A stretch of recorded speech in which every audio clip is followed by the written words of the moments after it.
Hi everyone, happy Friday to you. This is Thought of the Day. I'm just going to read a passage from Acts chapter 5. It's about two characters called Ananias and Sapphira.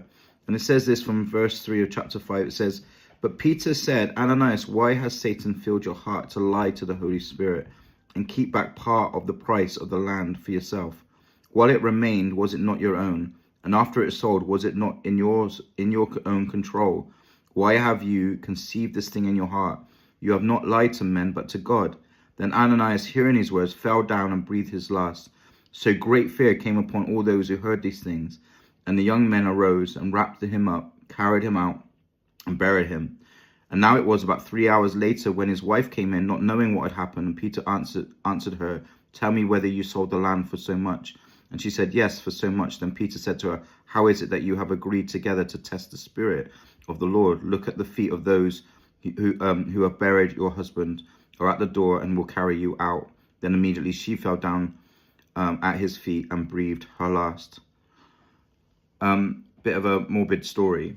But what I want to highlight here is two things: lying to the Holy Spirit and also what the church looked like in its early days.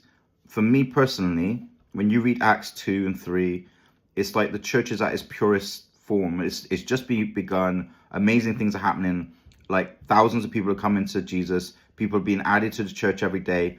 They started to come together as a family and put all their possessions together and take care of one another as the need was. And yet, even within that, because later on, there's a load of letters. If you read the New Testament, it's a lot of letters about how the church is messed up. But here is where it's running and it's flowing and amazing things are going on. And yet there's still going to be people that don't want to go on the journey. There's still going to be people that aren't going to listen to the Holy Spirit.